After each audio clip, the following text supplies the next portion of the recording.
Hello students, नागपूर्णिमा foundation में आप सबका फिर से स्वागत है।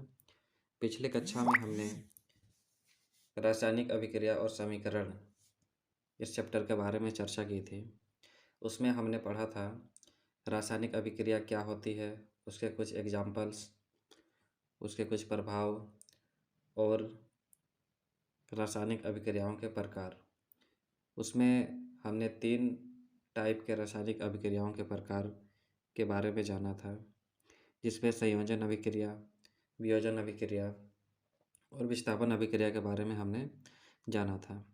इस सीरीज को कंटिन्यू करते हुए आज हम लोग बाकी जो भी अभिक्रियाएं बच गई थी उसके बारे में हम लोग विस्तार से पढ़ेंगे। चौथी नंबर की अभिक्रिया है द्विविस्थापन अभिक्रिया। इस अभिक्रिया में उत्पादों का निर्माण दो यौगिकों के बीच आयनों के आदान प्रदान से होता है,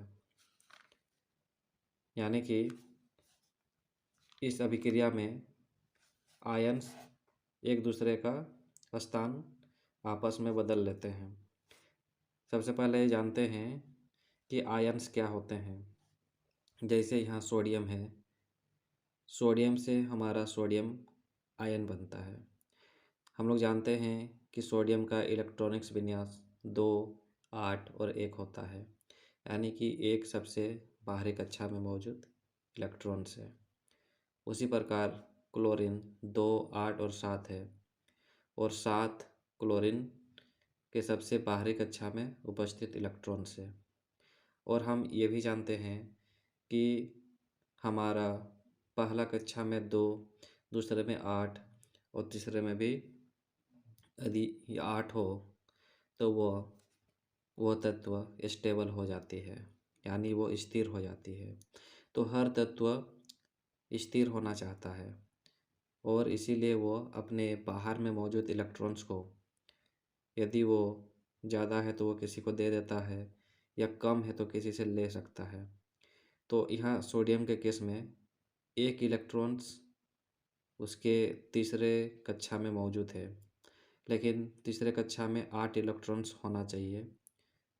यदि ये 1 इलेक्ट्रॉन्स किसी ऐसे तत्व को दे देता है जिसे 1 इलेक्ट्रॉन्स की ज़रूरत है, जैसे क्लोरीन, तो सोडियम जब भी 1 इलेक्ट्रॉन्स किसी और तत्व को देता है तो वह प्लस का साइन बनाता है, यानी कि सोडियम प्लस का चार्ज बन जाता है। उसी प्रकार क्लोरीन, जिसके बाहरी कक्षा में 7 इलेक्ट्रॉन्स है, तो ये कोशिश करता है कि किसी से 1 इलेक्ट्रॉन्स ले और अपना अष्टक पूरा करे। इसीलिए वो वैसे तत्व से 1 इलेक्ट्रॉन्स ले लेता है जिसके पास 1 ज़्यादा होता है, और 1 इलेक्ट्रॉन्स लेकर के वो Cl- का निर्माण करता है। अब ये दोनों आयन के रूप में आ गए हैं, यानी कि आयन्स को हम लोग बोल सकते हैं कि किसी तत्व पर प्लस या माइनस का साइन आ जाना ही आयन्स कहलाते हैं। यानी कि ये सोडियम आयन है और ये क्लोरीन आयन है। द्विविस्थापन अभिक्रिया में हमारा आयनों का आदान प्रदान होता है। आइए इस अभिक्रिया के द्वारा हम ये समझते हैं कि आयनों का आदान प्रदान किस प्रकार से हो रहा है। यहाँ सोडियम सल्फेट और बेरियम क्लोराइड दो यौगिक है। अभिक्रिया होने के पश्चात हमारा सोडियम क्लोराइड और बेरियम सल्फेट का निर्माण हो रहा है। तो आयनों का आदान प्रदान किस प्रकार का हो रहा है, आइए देखते हैं। हमने पिछली कक्षा में ये पढ़ा था कि विस्थापन अभिक्रिया में अधिक अभिक्रियाशील तत्व कम अभिक्रियाशील तत्व को उसके यौगिक से विस्थापित कर देता था। यहाँ भी सोडियम बेरियम से ज़्यादा अभिक्रियाशील तत्व है, इसीलिए सोडियम बेरियम को विस्थापित कर देता है और फलस्वरूप हमारा NaCl का निर्माण होता है। उसी प्रकार बेरियम में प्लस और सल्फर का ये SO4, ये भी आपस में मिलकर के बेरियम सल्फेट का निर्माण करते हैं, यानी हमारा आयनों का आदान प्रदान हो रहा है। इसीलिए इसे हम लोग द्विविस्थापन अभिक्रिया कहते हैं। अगला अभिक्रिया है ऊष्माक्षेपी अभिक्रिया। ऊष्माक्षेपी अभिक्रिया नाम से ही पता चल रहा है कि इसमें ऊष्मा का उत्सर्जन होता है। जिन अभिक्रियाओं में उत्पाद के निर्माण के साथ साथ ऊष्मा भी उत्सर्जित होती है उसे ऊष्माक्षेपी अभिक्रिया कहते हैं। यानी कि उत्पाद के निर्माण के साथ साथ हमारा ऊष्मा भी उत्सर्जन होगा। जैसे प्राकृतिक गैस का दहन। प्राकृतिक गैस, जैसे हम लोग जानते हैं कि प्राकृतिक गैस का एक मुख्य घटक है मीथेन। मीथेन को अगर ऑक्सीजन के प्रेजेंस में दहन किया जाए तो उसमें हमारा कार्बन डाइऑक्साइड और H2O साथ ही साथ ऊष्मा भी प्राप्त होती है। तो हम लोग कह सकते हैं प्राकृतिक गैस का दहन से हमारा ऊष्माक्षेपी अभिक्रिया होती है। प्राकृतिक गैस जैसे हमारा CNG का full form compress natural gas. जैसे ऑटो रिक्शा में और काफ़ी सारे CNG वाहनों में CNG का इस्तेमाल होता है, वो भी एक प्राकृतिक गैस है। उसी प्रकार आइए देखते हैं अगला एग्जाम्पल है श्वसन। श्वसन भी एक ऊष्माक्षेपी अभिक्रिया है। ऐसा क्यों है? ऊष्माक्षेपी अभिक्रिया श्वसन क्यों है? देखिए, जब भी हम भोजन करते हैं तो भोजन करने के बाद भोजन ग्लूकोज के रूप में परिवर्तित हो जाती है और जब हम ऑक्सीजन सांस लेते हैं तो ये ऑक्सीजन हमारे शरीर में मौजूद ग्लूकोज के साथ अभिक्रिया करती है और कार्बन डाइऑक्साइड और H2O का निर्माण करती है और साथ ही ऊष्मा का भी निर्माण करती है। इसीलिए श्वसन को हम ऊष्माक्षेपी अभिक्रिया भी कहते हैं क्योंकि इसमें हमारा ऊष्मा का उत्सर्जन हो रहा है। एक और एग्जाम्पल है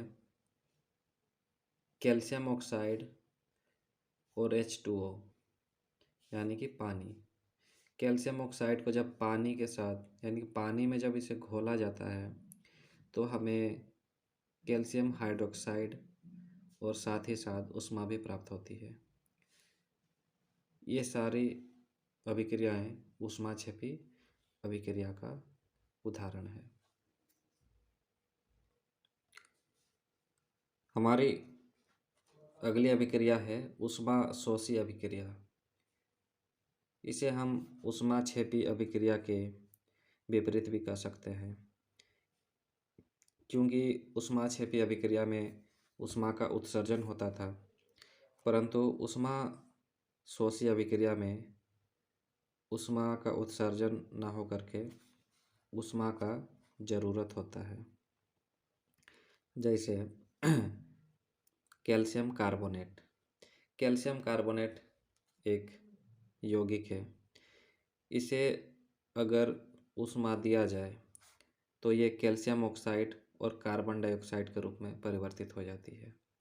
यानी कि इसके विखंडन के लिए हमें ऊष्मा की आवश्यकता होती है। तो जहाँ भी जिस भी यौगिक में जिसे हमें विभाजित करना है, विखंडन करना है, यदि उसमें ऊष्मा की ज़रूरत होती है तो उसे हम लोग ऊष्मा शोषी अभिक्रिया कहते हैं। ऊष्मा जब भी लगती है उसे हम लोग एरो के ऊपर यहाँ लिखते हैं, लेकिन जब उत्सर्जित होती है तो उसे प्लस साइन लगा करके राइट की तरफ उत्पाद की ओर लिखा जाता है। उसी प्रकार एक और एग्जाम्पल है, यदि हम आयरन सल्फेट को विभाजित करना चाहें तो उसमें भी ऊष्मा की आवश्यकता होगी और ये आयरन ऑक्साइड, सल्फर डाइऑक्साइड और सल्फर ट्राइऑक्साइड के रूप में विभाजित हो जाएगी। हमने वियोजन अभिक्रिया में भी इसी प्रकार के समीकरण देखे थे, जहां हम वियोजन अभिक्रिया में ऊष्मा के द्वारा, विद्युत के द्वारा और प्रकाश के द्वारा यौगिकों का विखंडन करते थे। हम ये कह सकते हैं कि वियोजन अभिक्रिया ऊष्माशोषी अभिक्रिया ही होती है।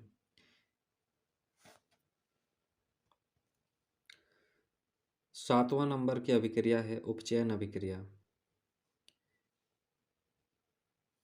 उपचयन अभिक्रिया जिसमें किसी भी तत्व में यदि ऑक्सीजन अगर जुड़ता है और हाइड्रोजन का ह्रास होता है तो उसे हम लोग उपचयन अभिक्रिया कहते हैं। इसे हम लोग इस समीकरण के द्वारा समझ सकते हैं। जैसे यहाँ कार्बन है और ये ऑक्सीजन है, यदि इन दोनों का अभिक्रिया करवा दिया जाए तो हम लोग का कार्बन डाइऑक्साइड का फॉर्मेशन होता है।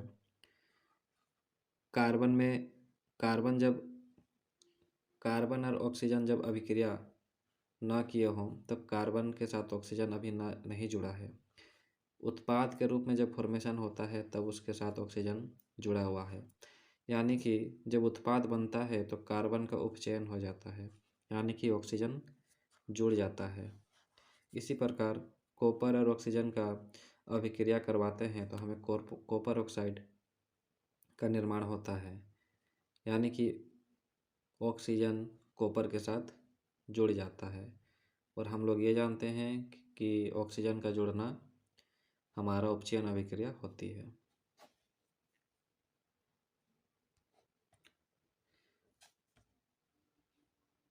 अगली अभिक्रिया है अपचयन अभिक्रिया। आइए देखते हैं। जब किसी पदार्थ में ऑक्सीजन का ह्रास होता है तथा हाइड्रोजन में वृद्धि होती है तो उसे उपचयन अभिक्रिया कहते हैं।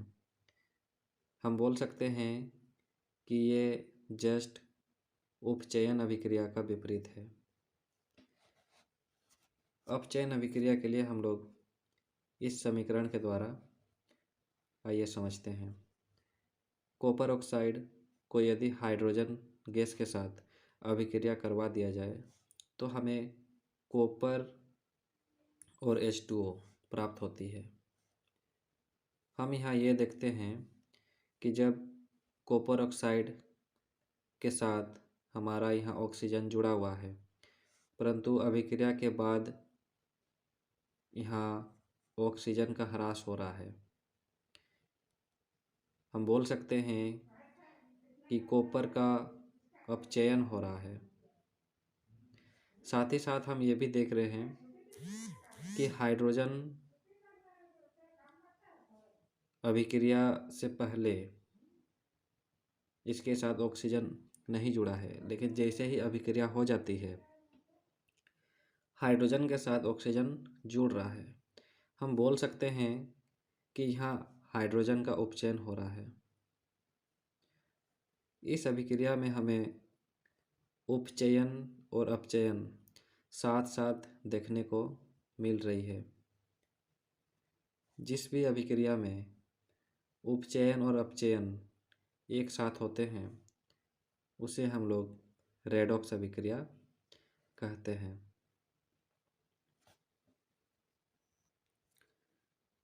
हमने सभी तरह के रासायनिक अभिक्रिया के बारे में पढ़ लिया है। उम्मीद करते हैं आपको ये वीडियो पसंद आई होगी। धन्यवाद।